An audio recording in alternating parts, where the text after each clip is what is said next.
आरक्षण मर्यादा ओलांडली जात असल्याच्या याचिकेवर आज सुप्रीम कोर्टात सुनावणी होती। मागच्या सुनावणीत आरक्षणाच्या मर्यादा ओलांडल्याबद्दल कोर्टाने राज्य सरकारवर ताशेरे ओढले होते।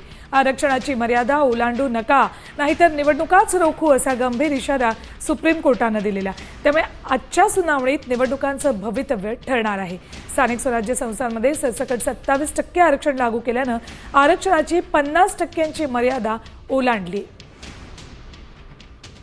स्थानिक स्वराज्य संस्थांसंदर्भातली महत्त्वाची बातमी, आज सुप्रीम कोर्टामध्ये आरक्षण मर्यादा ओलांडल्याबाबत सुनावणी होती।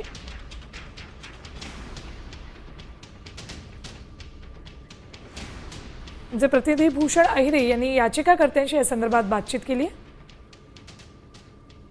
सुप्रीम कोर्टामध्ये आज ओबीसी आरक्षणासंदर्भात सुनावणी पार पडणार आहे आणि या सुनावणीकडे संपूर्ण राज्याचं लक्ष लागून आहे, कारण या सुनावणीवरतीच आगामी स्थानिक स्वराज्य संस्थांच्या निवडणुकांचं गणित अवलंबून असणार आहे। आणि या संदर्भात ओबीसी आरक्षणासंदर्भात जे मुख्य याचिकाकर्ते आहेत राहुल वाघ, ज्यांनी ही याचिका दाखल केलेली होती, त्यांच्यासोबत आपण बोलणार आहोत। सर, काय सांगाल, आपण सुप्रीम कोर्टामध्ये याचिका दाखल झाल्यानंतर या सर्व निवडणुकांचं आता सर्व गणित हे लांबणीवरती पडलेलं होतं, परंतु आता आज त्यावरती सुनावणी पार पडणार आहे, काय सांगाल?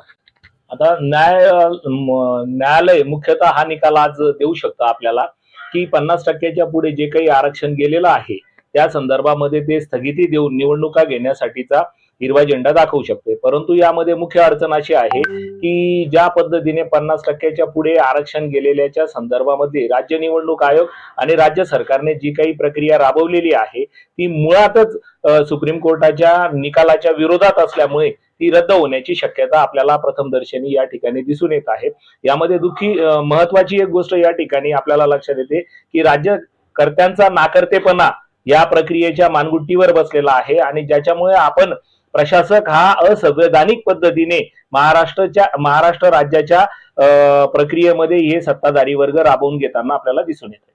नक्कीच, जर कोर्टाने जर स्थानिक स्वराज्य संस्थांच्या निवडणुका घेण्याचे जर आदेश दिले तर यानंतर आपली भूमिका काय असणार आहे? मुळात असं आहे की जर राज्यकर्त्या वर्गाला 50%च्या पुढे ओबीसींना आरक्षण द्यायचं असेल तर त्याच्यासाठी घटनात्मक ज्या तरतुदी आहेत त्या राज्यकर्त्यांनी राबवल्या पाहिजे आणि त्यांचा हेतू मुख्यतः स्वच्छ असला पाहिजे। मताच्या राजकारणापायी या पद्धतीने आरक्षणाचं जे काही बालंड या ठिकाणी चुकीच्या पद्धतीने राबवण्याची प्रक्रिया राज्यकर्ते वर्ग त्यांच्या हितासाठी वापरते आहेत, मुख्यतः ती बाब प्रकर्षाने संविधानकर्त्यांच्या आणि संविधानाच्या पण केंद्रबिंदू नाही, परंतु राज्यकर्त्यांची ही दुटप्पी भूमिका आपल्याला या ठिकाणी दिसून येते। नक्कीच जर बघितलं तर ओबीसी